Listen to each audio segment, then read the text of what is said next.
Baik Sobat Ternak, berjumpa lagi di sore hari. Ini menjelang malam ya teman-teman ya. Keadaannya mendung dan sebentar lagi sepertinya akan hujan. Ini juga sudah ada gerimis-gerimis tadi. Tadi siang juga hujan deras teman-teman. Nah, ada yang bertanya di kolom komentar, Bang, bagaimana cara mengatasi kandang itu berbau ataupun kandang itu basah, kandang itu kotorannya, amoniaknya terlalu tinggi Bang. Nah, banyak cara untuk mengatasinya teman-teman. Tetapi kalau kalian memang tidak mau repot, alias ya itu dibersihkan sekitar 1 bulan sekali saja ya. Tetapi ada metodenya teman-teman. Sediakan ini serbuk kayu, nanti kalian bisa ambil itu di tempat pengrajin kayu ya. Itu biasanya ada di setiap daerah, itu pasti ada. Nah, seperti apa langkah lanjutannya? Ayo kita ke kandang. Ini saya memberi makannya teman-teman, tetapi saya lakukan dulu pembakaran di dalam. Mudah-mudahan ini, walaupun ini sudah gelap ya, mudah-mudahan tidak hujan. Belum hujan setelah kita mempraktekkan kondisinya seperti apa. Nah, kalian lihat di sini, saya sudah menggunakan 3 metode sebelumnya, menggunakan pasir, menggunakan padi ya, kulit padi. Tetapi setelah saya menggunakan dedak kayu ini ataupun potongan dari kayu-kayu seperti ini, itu jauh lebih bagus teman-teman. Jauh lebih bagus dari yang kedua tadi. Kenapa jauh lebih bagus? Kondisinya di dalam itu tidak basah. Artinya kandang ini tidak terlalu basah ya. Nah, kalian bisa lihat sendiri di sini. Ini kayunya akan menua dan langsung menyerap kotoran-kotoran mereka. Nah, metode apa lagi yang saya akan lakukan? Nah, seperti ini teman-teman. Ini di tempat dia sering nongkrong ya. Dia sering nongkrong sini. Dia sering tidur di situ.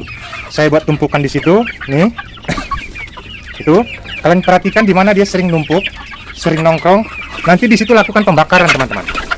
Lakukan di situ pembakaran. Nah, tumpukin seperti itu. Nah, ini seperti ini. Nah, nanti kalian bisa keluarkan dulu ayamnya ya. Kalian bisa keluarkan dulu ayamnya. Tapi kalian harus pantau, teman-teman. Kondisinya jangan sampai kandangnya kebakaran ya. Karena saya menggunakan thinner ini. Thinner, kalian bisa menggunakan bensin atau apa silakan ya. Nah, udah seperti itu.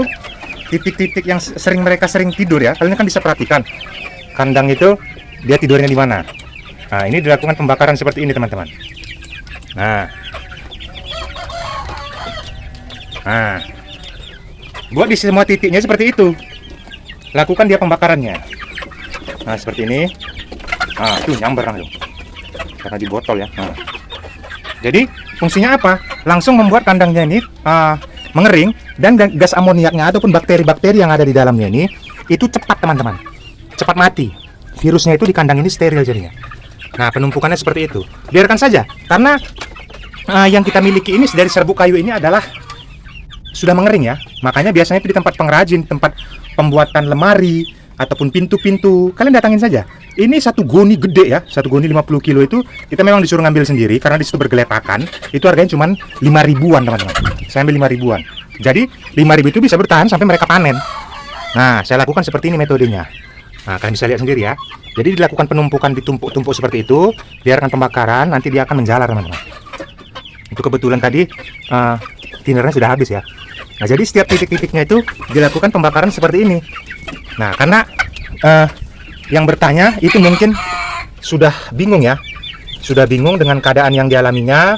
Makanya, Bang kasih solusinya seperti apa? Kandang saya ini berbau. Ataupun mungkin saya sudah bisa pastikan di sana itu lembab ya. Nah, jadi kandangnya itu mungkin lembab. Jadi, gas amoniak yang dikeluarkan oleh ayam ini itu tidak lagi bisa kering teman-teman. Nah, makanya kandangnya itu berbau. Mengakibatkan ya mungkin dia masuk sudah tidak nyaman. Itu sangat berpengaruh kepada ayam teman-teman. Kalau sudah dia lembab berbau, artinya kandangnya seperti itu nggak lama ayamnya akan sakit. Walaupun nanti kita di metode peternakan jari pelawi ini saya sudah memberikan jamunya anti sakit itu, tetapi alangkah lebih baiknya ya agar kandangnya yang ada di dalam ini setiap ya katakanlah 2 minggu sekali ya lakukan pembakaran seperti ini. Nah, di titik-titik seperti itu ditumpuk. Nah, kalian perhatikan saja nanti di mana ayam ini sering nangkring. Kalau nanti sore mereka tidur, mereka nangkringnya di mana, bergerombol gitu. Nah, tempat tangkringannya itu lakukan pembakaran seperti ini. Seperti itu metode yang saya lakukan teman-teman. Jadi nanti mereka tinggal orak-arik aja. Nanti ini kan sore ya. Makan sore, ayam ini akan saya masukkan ke dalam. Itu ada tempat makannya. Nah, itu nanti setelah mereka makan, mereka akan orak-arik. Jadi keunggulannya dari serbuk kayu ini daripada pasir ataupun kulit padi, itu jauh lebih baik ini. Karena ini kalau yang sudah mengering, biasanya kan kalau misalnya pengrajin dari kayu itu yang kering-kering ya, hasil potongannya ataupun dari ketam-ketamnya, itu sudah kering. Jadi begitu dia kena kotoran teman-teman, kayunya ini tadi, begitu dia kena kotoran, dia langsung meresap. Beda dengan kulit padi. Beda lagi dengan pasir. Kalau pasir malah ada minusnya. Nanti kondisi malam dia dingin. Kandang ini akan dingin. Nah, jadi penerapan kalau kita menggunakan serbuk kayu ini mengering gini. Kalau kena dia, contoh ya. Contohnya ini kita katakanlah air ya. Ini air, kotorannya itu kan berair ya. Nah, begitu dia kena air, dia ngeresap. Nah, diserap air itu teman-teman. Nah, jadi begitu mereka orak-arik sudah aman. Karena itu yang menimbulkan bau. Kandangnya bau itu yang menimbulkan teman-teman. Itu penyebabnya. Karena tidak bisa diserap oleh alas kandangnya. Apalagi nanti kalian menggunakan pasir. Ya memang nyamannya itu cuman ya sehari 2 hari ya. Habis itu siap-siaplah kandang itu akan becek teman-teman. Kandang itu akan lembab dan malam nanti dia akan dingin. Kalau kita menggunakan pasir. Nah, itu teman-teman. Jadi ada yang nanya ya di kolom komentar bagaimana metode pembuatan alas kandang itu agar dia tidak bau kandangnya bang. Nah, saya sudah berikan ya. Saya rasa jelas saya sampaikan kepada teman-teman ini. Saya beri lagi 3 perbandingan tadi. Saya beri 3 perbandingan pasir menggunakan kulit padi dan saya menerapkan ini serbuk dari kayu ini. Hasilnya jauh lebih bagus kita menggunakan serbuk kayu teman-teman. Jadi sering itu peternak ayam membuat 3 alternatif itu ya. Kalau nggak pasir, kulit padi sama kayu. Tetapi memang lebih susah untuk mencari kulit kayu ini. Kalau misalnya kita mendapatkan kulit padi itu jauh lebih mahal. Bayangkan saja satu goni 50 karung satu goni ya, yang isi 50 kg itu. Itu kalau kulit padi di sini berkisar 35.000, 30 sampai 35.000 teman-teman. Nah, kalau ini tadi kulit padi ini kulit kayu ini, serbuk kayu hanya 5.000 saja. Coba kita beri makan ayam kita ya. Nah, biasakan tempat makan ini dibersihkan ya. Begitu diletakkan makanannya, tetapi ini sepertinya masih ada apinya, nggak apa-apa. Sebentar lagi saya akan tuang. Sembari saya menunggu itu biar dia menyala ya. Tetapi ini contoh yang saya berikan ini bukan langsung saya praktekkan langsung ya teman-teman. Artinya biar kalian tahu sebenarnya ini harus menyala semua. Yang titik-titik yang saya berikan ini tadi itu harus menyala semua sehingga kelembapan yang ada di dalam kandang ini langsung drastis berkurang. Dia langsung drastis berkurang ya teman-teman. Kalian bisa merasakan nanti kehangatan di dalam kandang ini. Memang saya menggunakan lampu. Ada ini 40 watt teman-teman. 40 watt.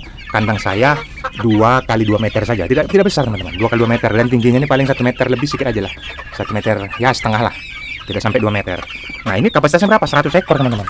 Kenapa mereka nyaman? Karena alas kandangnya saya buat ini tidak basah. Itu saja kuncinya.